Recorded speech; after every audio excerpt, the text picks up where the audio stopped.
Baik.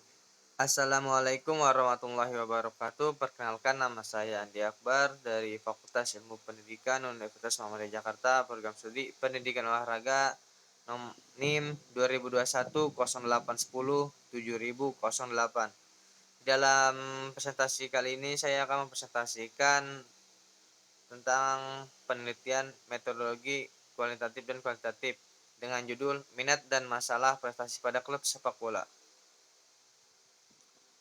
Langsung saja pada intinya. Pertama, latar belakang. Klub sepak bola Gondrong FC adalah salah satu tim sepak bola yang berada di daerah Tangerang, lebih tepatnya daerah Gondrong, Kecamatan Cipondo. Klub tersebut cukup familiar di daerah tersebut karena klub tersebut sudah cukup lama berdiri dan memiliki beberapa prestasi. Namun, belakangan ini memiliki beberapa masalah seperti di minat dan prestasi. Adapun permasalahan tersebut disebabkan karena kurangnya fasilitas lapangan di daerah tersebut, sehingga menyebabkan kurangnya performa pemain dan minat pemain dalam latihan dan turunnya prestasi klub tersebut. Identifikasi masalah. Dari latar belakang masalah yang telah diuraikan dapat diidentifikasi beberapa masalah sebagai berikut. 1. Kurangnya fasilitas lapangan. 2. Sedikit bahan materi yang diajarkan saat sesi latihan. 3. Kurangnya jadwal latihan. 4. Kemampuan passing pemain kurang baik. 5. Tidak ada pelatih khusus. 6. Kurangnya jam terbang pemain. 7. Mudah emosi di saat pertandingan. 8. Kemampuan syuting pemain kurang power dan akurasi. 9. Kebanyakan pemain memiliki pekerjaan sebagai karyawan atau pegawai. 10. Tempat atau fasilitas lapangan yang berdebu. Selanjutnya ada batasan masalah dan rumusan masalah. Kita bahas batasan masalah terlebih dahulu, yaitu batasan masalah berdasarkan latar belakang masalah dan identifikasi masalah yang telah disebutkan di atas serta terbatasnya waktu dan terbatasnya keterbatasan yang lain, maka peneliti hanya akan mengkaji dan mengetahui tentang kurangnya minat pemain dalam latihan serta menurunnya prestasi pada tim klub sepak bola Gondrong FC. Terus selanjutnya rumusan masalah. Atas dasar pembatasan masalah tersebut, maka rumusan masalah dapat disimpulkan sebagai berikut. 1. Bagaimana cara memberikan daya tarik pada pemain untuk konsisten dalam latihan. 2. Apakah tidak ada pelatih khusus untuk memajukan prestasi tim. 3. Waktu dan tempat latihan yang optimal dilakukan kapan dan di mana. Selanjutnya ada tujuan penelitian. Tujuan yang ingin dicapai dari penelitian ini adalah untuk mengetahui bagaimana cara meningkatkan minat serta meningkatkan prestasi pada tim klub sepak bola Gondrong FC. Selanjutnya manfaat penelitian. Manfaat penelitian ini sebagai berikut. 1.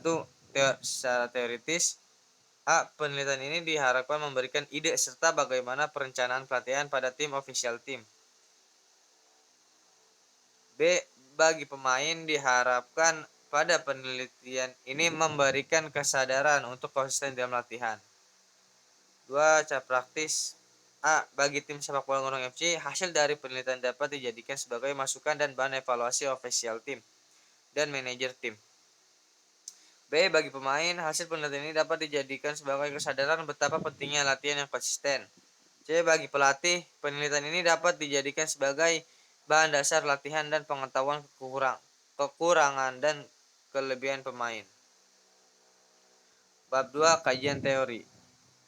Pengertian sepak bola. Sepak bola adalah cabang olahraga yang menggunakan bola terbuat dari bahan kulit dengan permainan dua regu, yang setiap regunya terdiri dari 11 pemain, dan tujuan sepak bola ini sendiri adalah memasukkan bola sebanyak mungkin ke gawang lawan dan mempertahankan gawang agar tidak kebobolan.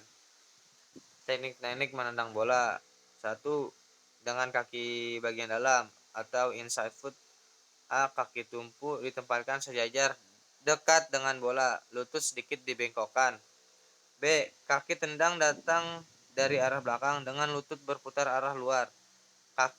Kaki kaki atau sepatu membentuk sudut 90 derajat dengan kaki tumpu pada saat terjadi kontak antara kaki dengan kaki tendang dengan bola. Posisi badan berada di atas bola. Tinjauan tentang media. Untuk mencapai sebuah tujuan pendidikan diperlukannya sebuah alat yang dapat menunjang tercapainya tujuan tersebut. Salah satunya media. Sujana dan Rifai dalam Arsyad 2013 halaman 20 mengemukakan bahwa ada beberapa manfaat dari media pembelajaran, yaitu pembelajaran akan lebih menarik, 2. Bahan pembelajaran akan lebih jelas maknanya, 3. Metode belajar akan lebih bervariasi, 4. Siswa 4 mungkin bukan siswa, pemain dapat lebih banyak melakukan kegiatan latihan.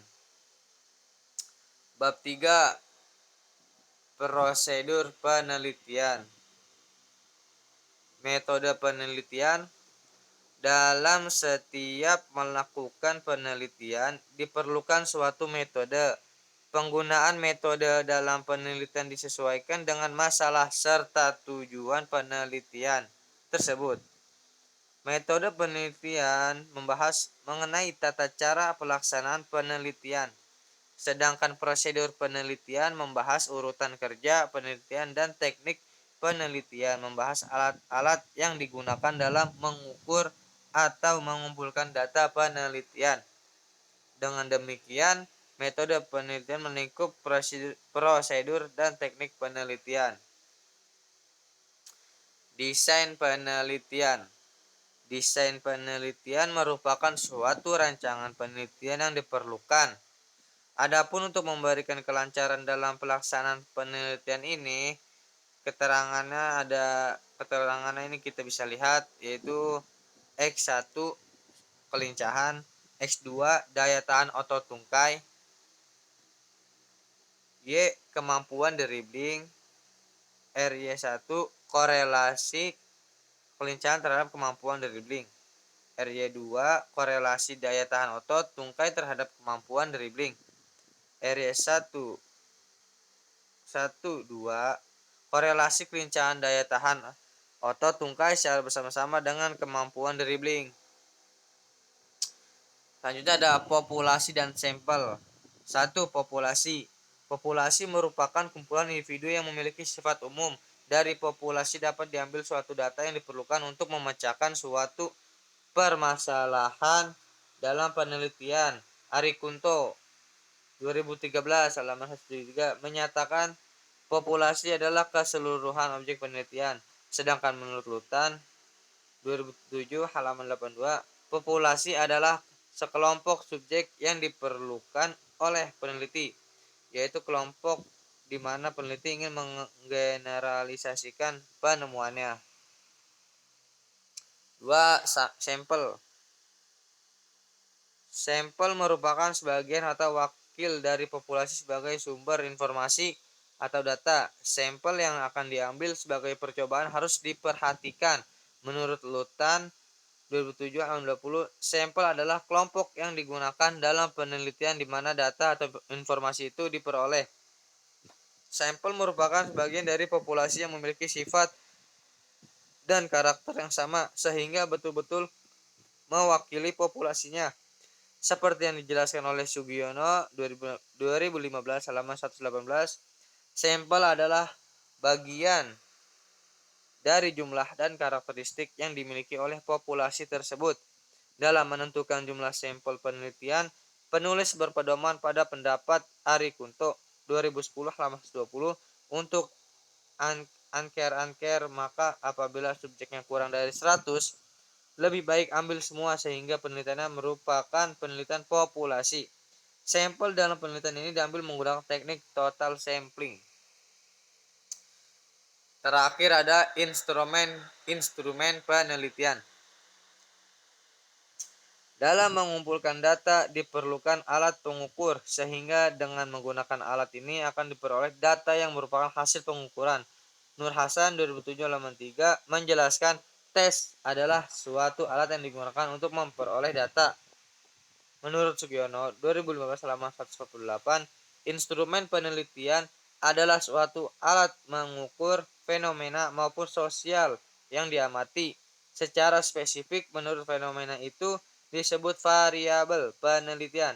Selanjutnya menurut Ari Kunto 2013 halaman 203, Instrumen penelitian adalah alat atau fasilitas yang digunakan oleh peneliti dalam mengumpulkan data agar pekerjaannya lebih mudah dan hasilnya lebih baik. Dalam arti lebih cermat, lengkap, dan sistematis sehingga mudah diolah. Agar penelitian lebih konkret, maka perlu ada alat tes. Data tersebut diperoleh melalui tes dan pengukuran. Berkaitan dengan penelitian ini, instrumen penelitian yang digunakan adalah zigzag run, squat jump, dan tes slalom dribbling. Baik, itu saja yang bisa saya sampaikan atau jelaskan dalam video presentasi kali ini. Jika ada kurangnya saya mohon maaf. Billahi fisabil haq fastabiqul khairat. Wassalamualaikum warahmatullahi wabarakatuh.